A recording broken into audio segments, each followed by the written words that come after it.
Hello लोगोफोर, नोंथांमोनखौ आंनि नैबे गोदान भिडिअ'आव गासैखौबो बरायहरबाय। लोगोफोर, आं नोंथांमोननो दिनै मोनसे फट' एडिट बानायनानै देखायगोन। जोंनि मबाइलनि केमेराया मोजां नङा होमबा लोगोफोर? ओंखायनो बेकग्राउन्ड फट' लागायोब्ला जोबोद मोजां नुयो। बेनिखायनो नोङो गिबियाव स्नेपसिड एप्सखौ अपेन खालामदो। बेनि उनाव नोङो जा फट'खौ एडिट बानायगोन बेखौ सेलेक्ट खालामनानै ला। आं बेखौ सेलेक्ट खालामबाय लोगोफोर। दा नों बेखौ नोंनि पजिसनाव मिलायनानै लादो। लाखांनायनि उनाव नैयाव गोजौआव दङ, गाहायाव दङ टुल्सनि अप्सन, बेयाव दङ डाबल एक्सपर्ट, बिनि उनाव दङ प्लासनि आइकन। प्लासनि आइकनाव थुनानै नोङो बेकग्राउन्ड फट'खौ सेलेक्ट खालाम। बिनि उनाव लोगोफोर, बे बेकग्राउन्ड फट'खौ बबेयाव मोनो होनोब्ला नोङो गुगोलावबो मोनो, पिन्टारेस्ट एप्सआवबो मोनो। दा लोगोफोर, गुगोला बयनिबो मबाइलाव थाखायो, बेनिखायनो गुगोलखौ सार्च खालामदो नोङो बेकग्राउन्ड फट'। नोंनि गोसो बायदि लागायनो हागोन, नङा होमबा लोगोफोर? दा नोङो नैयाव थुदो, बेखौ फुल खालामनानै ला।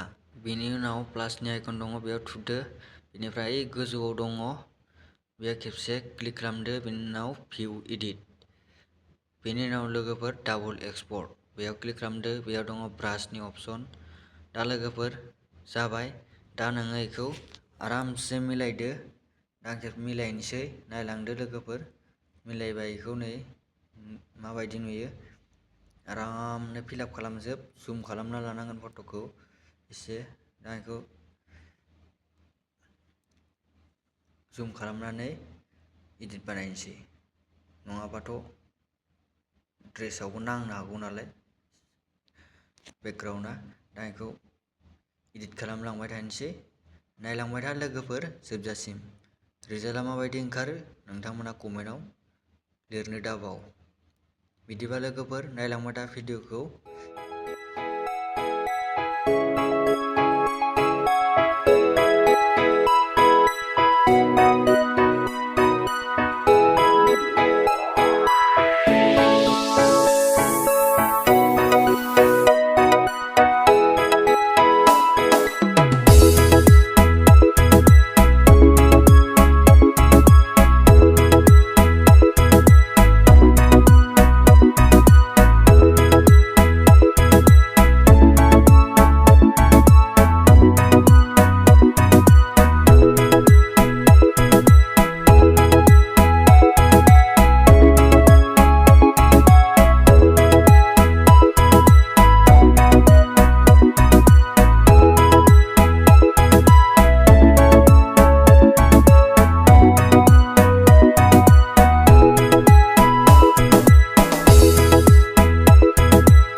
फाइनालि लोगोफोर, फट'आ कमप्लिट जाबाय।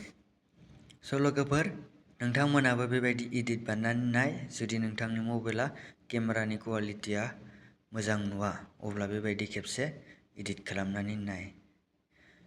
मोजां नुदों कमेन्ट खालामदो लोगोफोर। आरो मोनसे लोगोफोर, आंनि रिकुवेस्ट, नोंथांमोना नैबे आंनि डिसक्रिपसनाव चेनेलनि लिंक होनाय दङ, अन्नानै बेखौ हाजासे साबस्क्राइब खालामनानै हो। कमेन्ट खालाम, शेयार खालाम। साबस्क्राइब नांफिनगौबा आं बेक हरफिनगोन। थेंक इउ स' माच लोगोफोर। भिडिअ'खौ सेभ खालामदो। बाय बाय।